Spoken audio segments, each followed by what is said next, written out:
Price the Lord. கர்த்தருடைய நாமம் பரிசுத்தப்படுவதாக. இந்த நாளையும் காண செய்த கர்த்தாதி கர்த்தருக்கு கொடான கொடி ஸ்தோத்திரம். இந்த நாளுக்கான கர்த்தருடைய வார்த்தை கலாத்தியருக்கு எழுதின நிருபம் 2ஆம் அதிகாரம் 20ஆம் வசனம். Galatians chapter 2 verse 20. கிறிஸ்துவுடனே கூட சிலுவையில் அறையப்பட்டேன், ஆயினும் பிழைத்திருக்கிறேன். இனி நான் அல்ல, கிறிஸ்துவே எனக்குள் பிழைத்திருக்கிறார். கர்த்தருடைய நாமம் பரிசுத்தப்படுவதாக. அருமையானவர்களே, இந்த நாளிலிருந்து அடுத்த ஒரு 40 நாட்களுக்கு உபவாசத்தோடு கூட இயேசுவின் சிலுவையையும் நமக்காய் அவர் பட்ட பாடுகளையும் தியானித்து நம்மை கிறிஸ்துவுக்குள் ஒருங்கிணைத்து நம்மை பிரதிஷ்டைக்குள் வைத்து ஒரு பொருத்தனையுள்ள வாழ்க்கைக்கு நாம் ஆயத்தமாகிறோம். I welcome every one of you to participate in this meditation called cross meditation. சிலுவை தியானத்திற்கு உங்களை நான் அழைக்கிறேன். இது ஒரு பாரம்பரிய தியானம் அல்ல, இது ஒரு சடங்காச்சாரமான தியானமும் அல்ல. இந்த 40 நாட்கள் விசேஷமாக நம்மை ஒருங்கிணைத்து கிறிஸ்துவுக்குள் நம்மை ஆயத்தப்படுத்துகிறோம். உங்களில் அநேகர் 3 நாட்கள் விசேஷமாய் நீங்கள் உபவாசம் எடுக்கலாம். ஒரு சிலர் 7 நாட்கள் எடுக்கலாம். ஒரு சிலர் 21 நாட்கள் எடுக்கலாம். மற்றும் பலர் நீங்கள் 40 நாட்களும் விசேஷித்து கொண்டு உபவாசம் எடுக்கலாம். அப்போ இந்த நாளிலிருந்து நாம் தியானிக்க இருக்கிற பகுதி ஒவ்வொரு நாளும் விசேஷித்த தலைப்பில் நம்ம தியானிக்க போகிறோம். சிலுவையையும் சிலுவை பற்றிய உபதேசத்தையும் பழைய ஏற்பாட்டில் கர்த்தர் கொடுத்திருக்கிற தீர்க்க தரிசனங்களின் அடிப்படையில் நம்முடைய அனுதின வாழ்க்கைக்கு பிரயோஜனப்படுத்திக் கொள்வோம். அதை தான் நாம் தியானிக்க போகிறோம். இந்த வார்த்தை என்ன சொல்லுகிறது? சிலுவையிலே கிறிஸ்துவுடன் கூட நான் அறையப்படுகிறேன். இது ஒரு அருமையான சத்தியம்.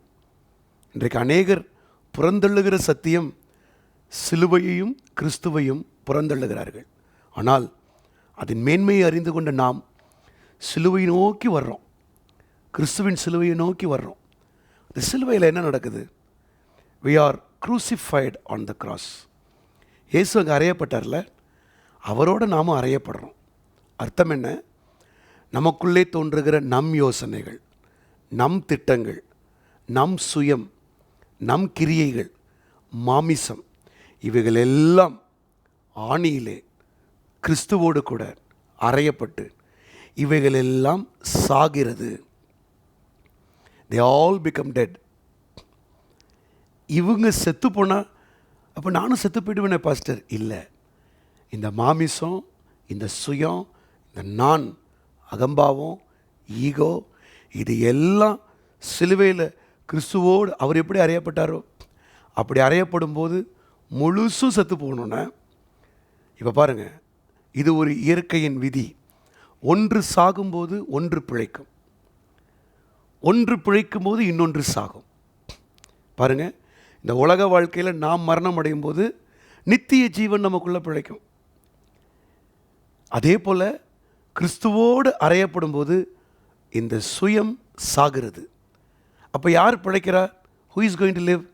கிறிஸ்து உங்களுக்குள் பிழைக்கிறார். ஏன் பாஸ்டர் கிறிஸ்து பிழைக்கணும்? அப்போ தான் நமக்கென்று கிறிஸ்து ஆயத்தம் பண்ணினவைகளை நம் கண்கள் காணும். பவுல் சவுலாயிருந்த பொழுது ஜெபாலயங்களுக்கு போய் நிருபங்களை வாங்கி தேவனுடைய பிள்ளைகளெல்லாம் உபத்திரவப்படுத்தின பொழுது நல்ல ஸ்ட்ராங் மேன், கள்ள கட்டி எழுப்பப்பட்ட சரீரம், மாம்சத்தில் ஓடுறாரு.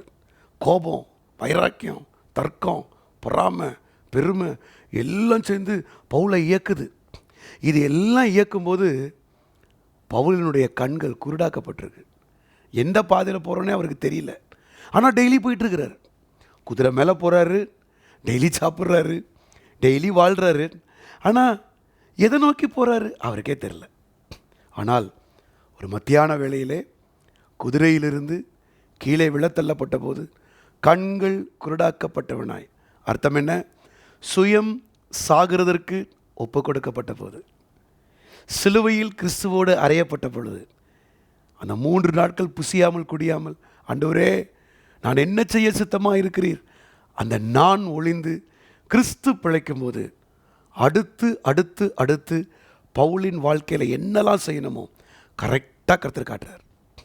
All things were prepared by God exclusively and especially for Paul.